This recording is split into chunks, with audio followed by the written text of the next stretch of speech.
Welcome, welcome, welcome. It's another live edition of the DLF Dynasty Podcast. I'm Dan Myler. That's Matt Price. And over there is Ryan McDowell. And we are ready for the NFL draft. Thinking all about every angle of the Dynasty landscape and how this draft is going to really kick off your dynasty championship or your rebuild or whatever may be coming your way. We want to talk about it with all of you guys right now. Drop your comments below, ask us questions, anything draft related, anything dynasty related, as far as tomorrow goes, or Thursday, Friday, and Saturday. We want to hear about it, and we want to talk about all these prospects. But before we do any of that, we got to say hi to Ryan, got to say hi to Matt. Fellas, how's it going?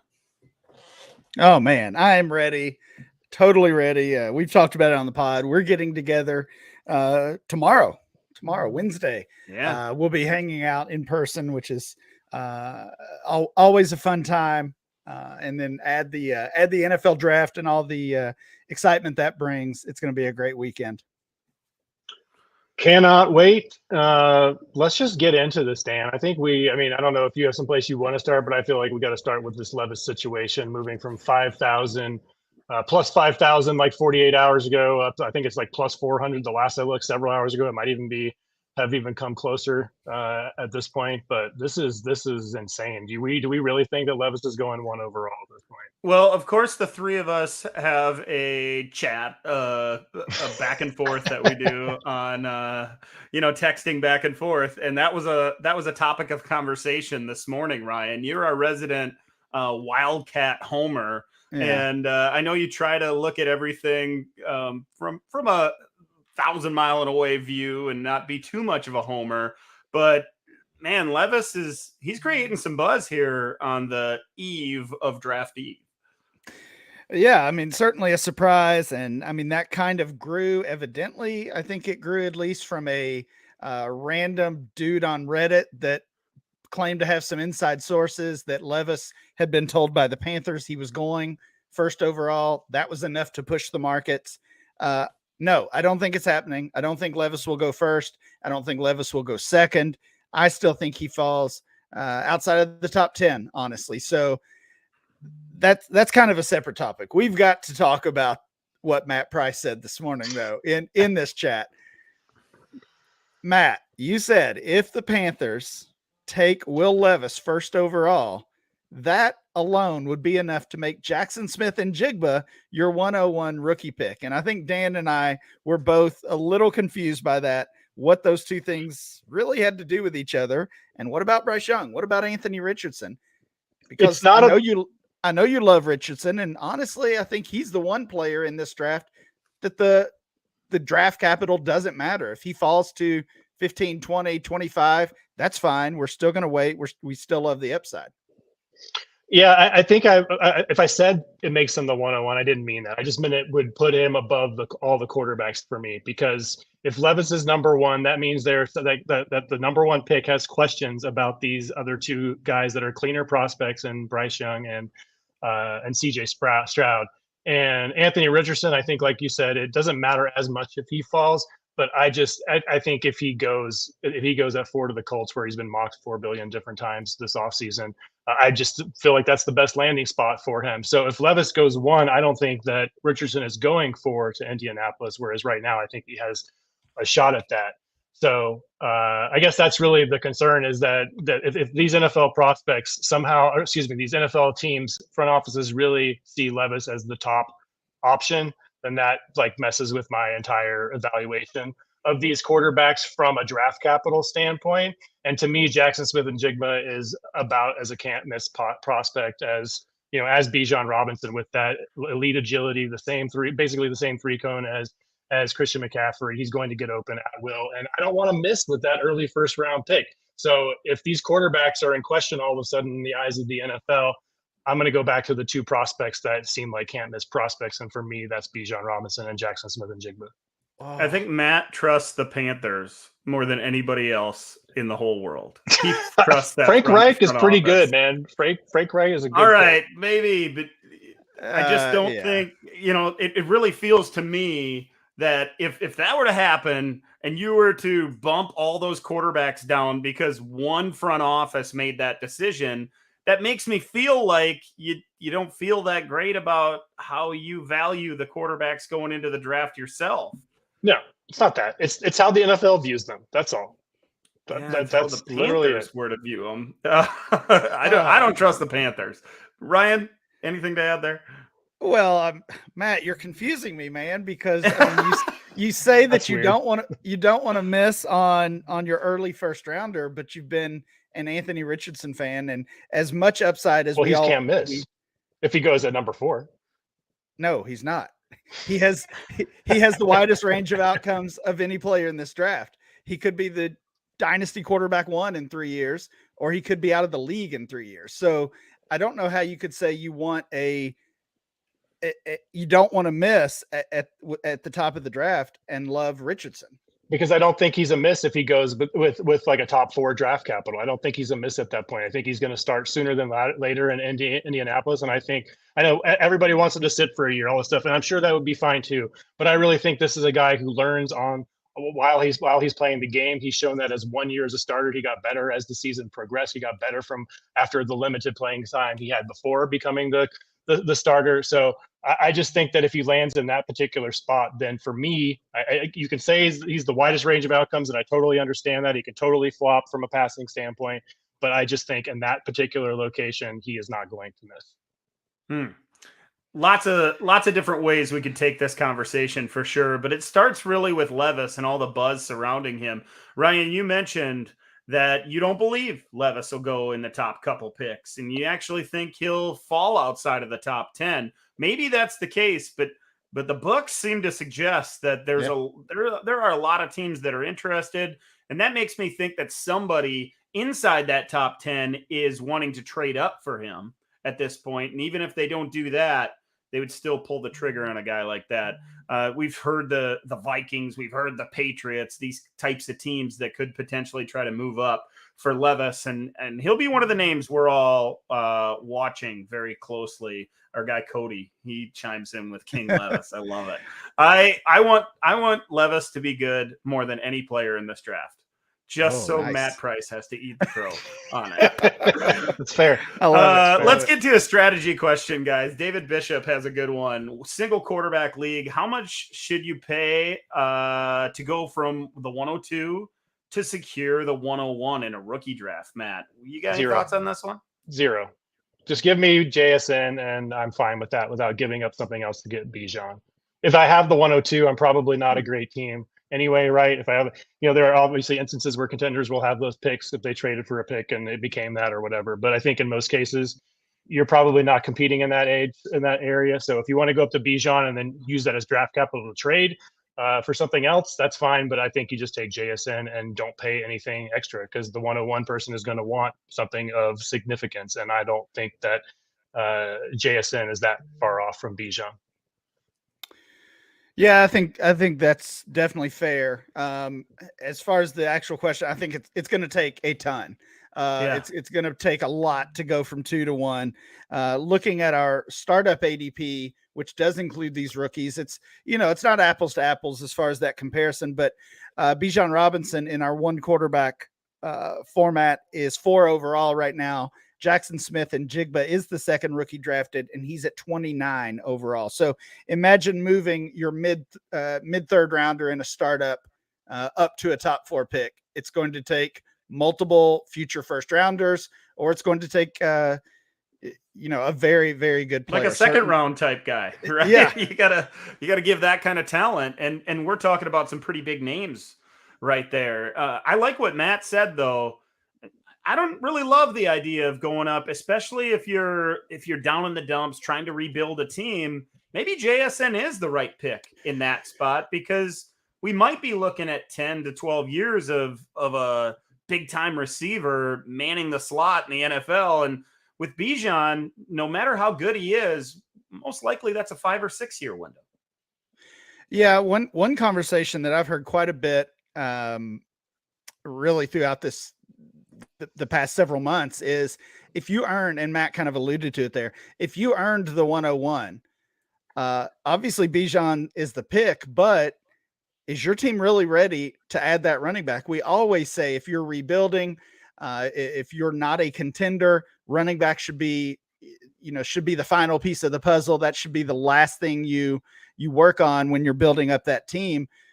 So, if you have a 2 or 3 win team and you're adding Bijan Robinson to that, of course he's going to help. But I mean, it's the same argument for why the Texans should not draft Bijan Robinson, or some of these other teams that are not NFL contenders. Adding a running back to their team helps, but it doesn't help enough. So I think Matt is onto something with sticking it too. Henry chimes in here. He traded the 105, the 1.13, and a future first for the 101. That looks pretty good if you're trying to get from the 5th pick in a single quarterback all the way up to number 1 to get Bijan. That's the kind of value that we like to see our guys get, but we don't want to be on the other end of that one. I like that one. Whatever Henry, I like that one for Henry. Whatever Henry's doing, I trust in one of the best fantasy football players in the world. So yes, that's a great trade as usual for you, Henry. Yeah, well done.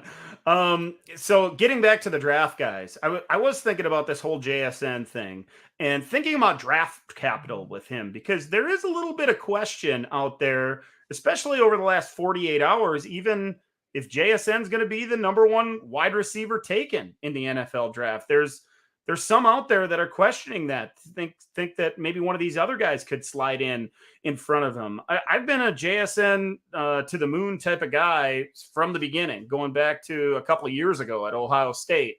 I think he's a transcendent type player, and I really feel like he's a top 10, top 12 type talent in this NFL draft. But if he were to slide and not be that number 1 receiver off the board, what would that do for his value? I don't think it necessarily matters unless we're talking about like one of the other guys going in the top 10. He slides to the end of the first. The only thing that's really that would be like one of the only real things that would alter it for me, and it would be a tough decision at that point. Even I think if he falls out of the first round, then we have another conversation. But if he goes anywhere in the first, for me, I think he's going to stay as wide receiver 1.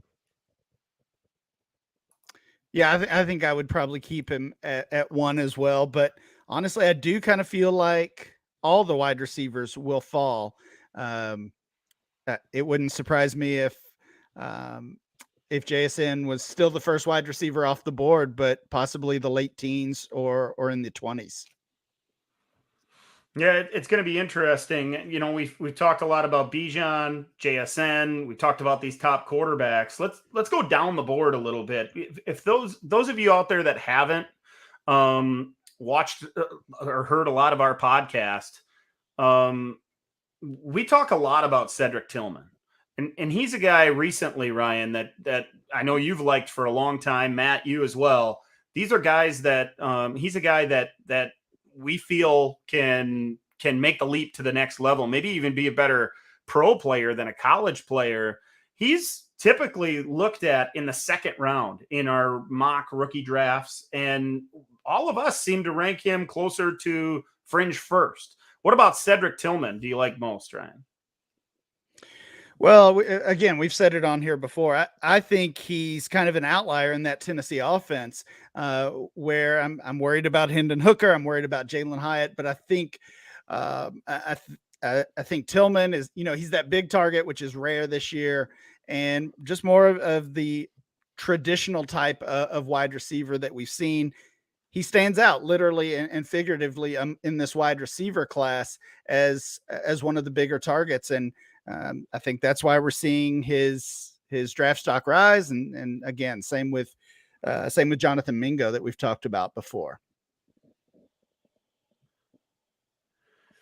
Another question from Henry here. How do you guys compare JSN versus Gibbs? A lot of people like Gibbs at the 102, and that's not really something we talk about a lot on the podcast because the three of us seem to value that receiver a little more highly than maybe that 2nd round running back. Gibbs has big upside, Matt. He's certainly a guy we're excited about and we feel belongs in the conversation. in that top tier, or maybe that 1B tier if you put Bijan by himself. We love Gibbs, but probably not in front of JSN. Oh no, it's in front of JSN is in front of Gibbs for me. I mean, I think you can, if you really want to, you can put them in kind of the same tier. But for me, I feel like JSN is closer to Bijan than Gibbs is necessarily. And it's really just, a lot of the size issues. If he gets the high draft capital, which we assume he will at this point, then I think he's going to be fine. But we see time and time again, these running backs that are, even though it's just barely sub 200 pounds, I get it.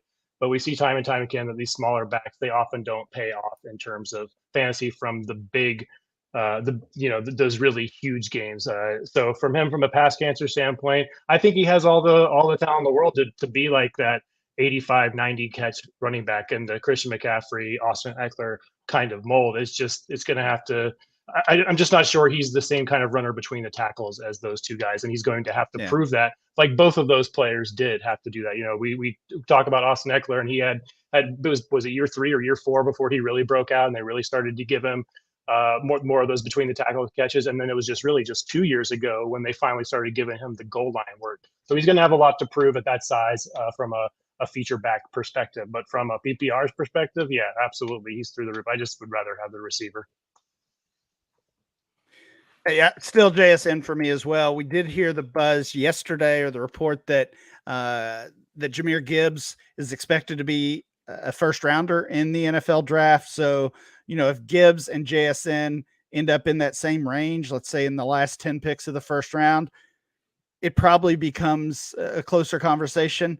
But in most cases, outside of a Bijan Robinson situation, I'm going to prefer the wide receiver to the running back. Here's a fun Superflex question from Jonathan Lucas. He says at the 103 in Superflex, assuming the first 2 picks go Bijan, then Bryce Young, should I be pretty much locked in on CJ Stroud? This is a good one too, and it probably depends on how much you're really focused in on this whole S2 test and what they're talking about with that with Stroud. Some are saying he's slipping a little bit in the eyes of these general managers. I don't know how much that affects his draft stock, but based on the most recent news, he's not even a lock to go number 2, not even a lock to go in the top 5 potentially. I don't think anybody should be locked in on Stroud in one spot or another. We got a lot of information to gather right now, Ryan, but at this point, I still have CJ Stroud as my top quarterback in Dynasty or in rookie drafts, and I'm not going to change that unless the NFL gives me a reason why. Yeah, and I agree with what you said earlier there. I don't think at this point you should be locked in on anyone with that 3 pick. We know Bijan is going 1. I don't think, I wouldn't say Bryce Young is the lock to go 2 in most leagues. Maybe Jonathan has some inside info on his own league, but the other quarterbacks here, specifically Stroud and Richardson, you throw in JSN, you throw in even Gibbs. In that tier, that top tier of 6 guys, I think it could go in almost any order, and we'll really know what that order should be on Thursday.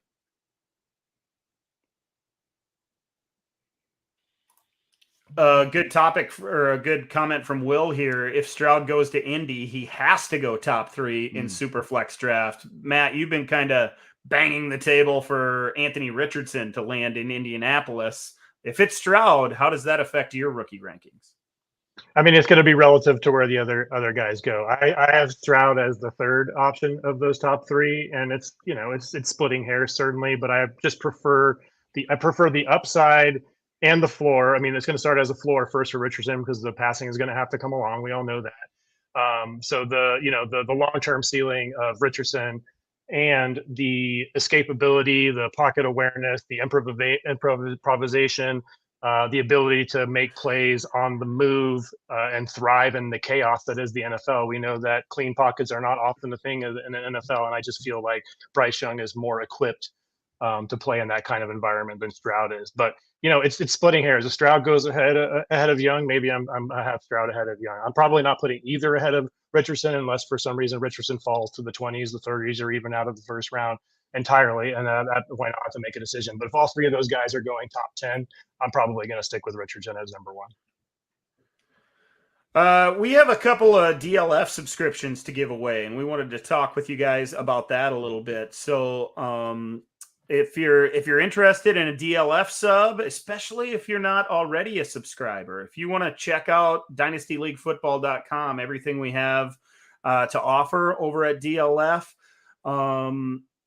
just get at Ryan McDowell on Twitter, hit Twitter, DM him, and let him know that you were listening in to this live broadcast of the DLF Dynasty podcast. We're going to pick a couple of winners and give away those subscriptions. So good luck on that. In the meantime, we got about 10 minutes left on this edition of the DLF podcast live. So drop your questions below and we'll get to as many as we can. We've talked a lot about the top names at every position. I want to dig a little bit deeper, guys. Is there somebody, Matt, that you're thinking about day one, day two of the draft that could really do a lot for their dynasty value, whether it be by landing spot or draft capital or both?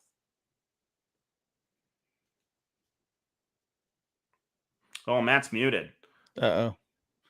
I'm going to say that Quentin Johnston has a lot to gain and lose, honestly, in the first day one, day two of the NFL draft. If he goes day one, and if he goes as, back in February, March, we talked about him as possibly the first wide receiver off the board. If that came to fruition, that would help him out a lot. Even if he ends up in those early 20s range with the Giants and the Ravens and some other teams that are in that area, I think even that would be good. If he slides out of that first round, I think that he is going to plummet even farther in rookie drafts. Somebody for you, Ryan? For me, it still comes down to the running backs because I think that third tier of running backs is so messy, so cloudy. My favorite guy in that group is Izzy Abana. So right now, I'm just hoping that he gets that day two draft capital. That's the main guy I'll be looking for. But all of those names in that tier: Roschon Johnson, Zach Evans, Bigsby. This is really going to shake out the value of that late first and second round. It's just hard to separate that tier of running backs right now. Like it just feels like nothing. Like they all have warts, right? And you just right at this juncture, you pick the one that you like the best. But we really need the draft capital to sort that out.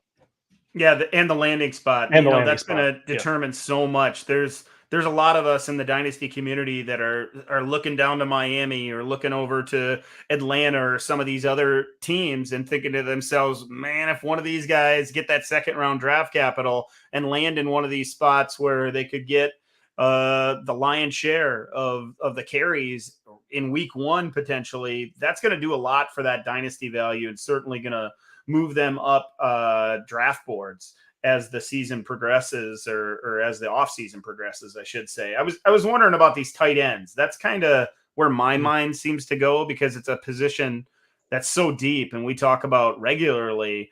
But there's really no consensus, Ryan, on who's the guy and how high are they going to go. Is there a guy for you? Do you get a gut feeling a couple days out from the draft of who's going to get drafted first? And if they get the right landing spot, could they surge in dynasty rookie drafts?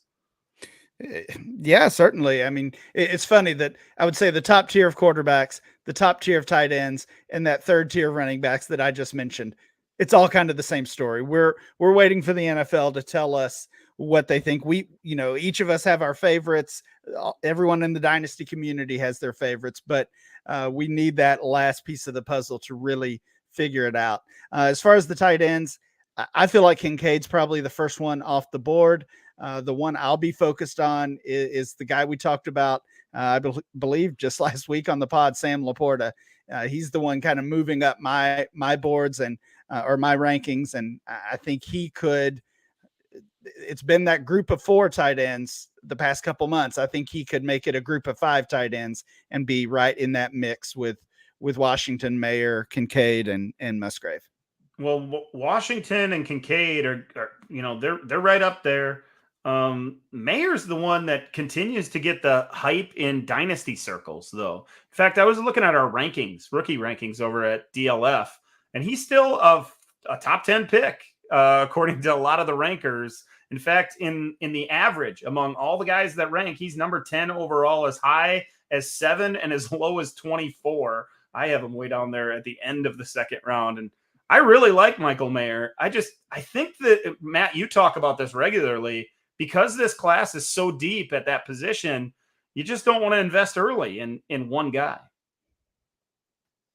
Yeah, exactly. And Mayer, this is completely speculation, obviously. It just feels from like an athletic standpoint, he doesn't measure up to the other guys at the top in that top tier. And that's going to provide him, not necessarily an extreme ceiling, but I do think that he's the safest floor of those guys. But do we really care about the tight ends in like the 8 to 12 range where, he could really realistically end up? He's not a difference maker at that point. So you're giving up a little bit of the safety by not selecting him, but I think you are gaining the chance for a truly difference-making tight end by picking one of those athletic marbles at the top, like what we assume Dalton Kincaid is. We don't really know because of the athletic testing that we haven't gotten, but what we know that Darnell Washington, Luke Musgrave, Sam Laporta was mentioned.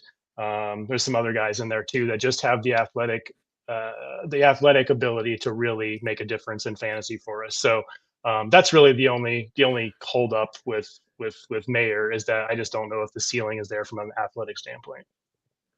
Remember, we're giving away these DLF subs to somebody that's listening. So remember, just hit up Ryan McDowell on Twitter at RyanMC23. Tell him you were listening and that you're looking for a sub, and maybe we'll pick you and send it your way. If you got somebody we want to talk about, drop his name below right now, because we got just a few minutes. Just hit us with the name and we'll talk about him. Let's start right here. Jay asks, why doesn't Chase Brown get more love? He's popping in my model. Sweet, Jay. I'd like to see your model. We like Chase Brown on the podcast. Yeah. We've talked about him a little bit. He's a Big Ten guy, so I like him. But he's another one of these guys, Ryan, that we're going to be talking about in third, fourth, fifth round of the draft. Not any higher than that. No, not any higher. But I mean, we've seen plenty of running backs from that range gain value post draft. We've seen plenty of running backs from that range produce and turn themselves into fantasy starters. And Chase Brown is a guy, when we first looked at him, it feels like, we talked about 45 guys. I think he was probably one of the first 10 we looked at. Yep. And I didn't love him then. As we've gone throughout the rest of the pre-draft process, and I've gone back and watched more and read some of the other information about him, he's kind of growing on me. So in that third round range of rookie drafts, that's where I would start looking at him as of now. And we'll see if he gets some surprising draft capital, that would obviously move him up a little bit. But yeah, a player that I'm definitely interested in. I would say Evan Hull is another one in that same range. Both of those guys have kind of grown on me over the past several weeks. Brown, most likely a third round pick in your rookie draft, but a guy who could make an impact, maybe even early. We'll see where he lands. Another name dropped by Hedgehog Action, Marvin Mims. He's one of Ryan's guys, but Matt, why don't you fill us in on Mims and his upside? I mean, he's incredible. He's my wide receiver 4. He's gotten better every year of his collegiate career. The last 2 seasons, he's averaged more than 20 yards per reception. He's just versatile. He lines up everywhere, and he's a vertical threat, and that's what we want for fantasy, right? So even as an after the catch guy, he's elusive in space with the ball in his hands. He's great. He's my wide receiver 4, and I don't think that's changing unless something crazy happens with his draft capital and the players around him. I don't think he gets to be one of my guys anymore. I don't have him quite that high. Matt likes him maybe more than I do. So that's honestly my least favorite part of draft season is, I like this guy first. Like, congratulations, you win. So we can all like Marvin Mims for sure. He's been glowing about Marvin Mims as well. I don't have him quite that high. In fact, I got him down at wide receiver 7, which isn't all that bad. I like the guys around him as well. It's a big tier in there for me. We did miss this one. It's coming in from Omega King. It says Izzy or bust. Of course, that's Izzy Abana, another guy that we talk about regularly on the podcast. The Pittsburgh running back, Ryan. He looks like he could get the draft capital that could move him up draft boards as well. Yeah, I think so. 21 touchdowns last year, led the entire FBS, tied for the lead. I think he continued to show, excuse me, he continued to show improvement in his game throughout his college career. Once Kenny Pickett left that Pittsburgh program, they were really forced to rely on Abana, and that went pretty well as he produced in a big way. I think he's a player that can continue to get better in the NFL.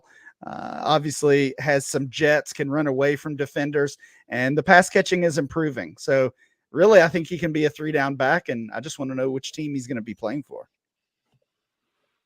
We need the landing spot for Izzy, Matt. We need him to land somewhere where he can prove himself as more than just a part-time player.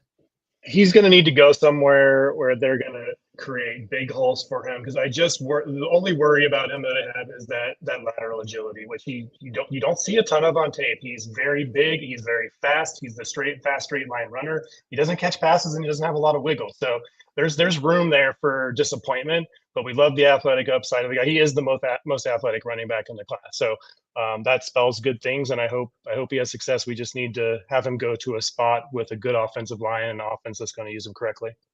Before we get out of here, guys, Matt, who's your guy in this draft class? The guy that you're hitching your wagon to? I mean, if we're going to go with the top guys, it's JSN. But if we want to go deeper, I'm still on Tank Dell. 17 touchdowns as a guy that of his size shows the ability to play on the outside as a guy his size on the boundary, able to catch first downs. He just can get open at will. No cornerback I think is going to be able to stop him from being able to separate and get open for his quarterback. So if he gets day 2 capital, Tank Dell is going to be definitely one of my guys. Ryan, who's your guy?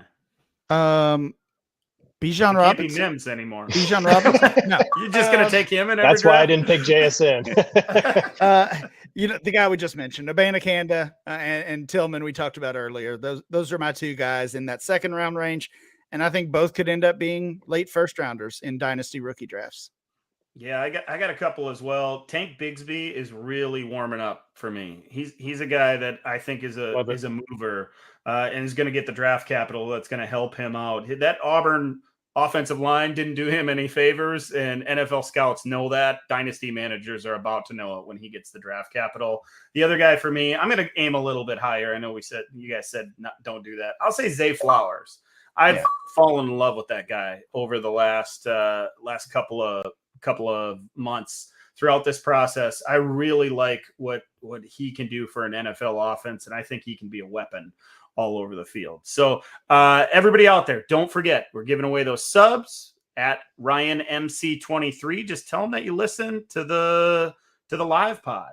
And we're like you guys, we're jacked for the NFL draft. It's just a couple of days away. We are going to be reacting to it, everything on the DLF Dynasty podcast. So make sure to download that, like that, star that, whatever you got to do to be informed. And we're going to be doing more of these live pods whenever we get the chance. So be sure to come back and join us for that as well. For Matt and Ryan, I'm Dan. Thanks for watching this live DLF Dynasty podcast. We'll catch you again next time.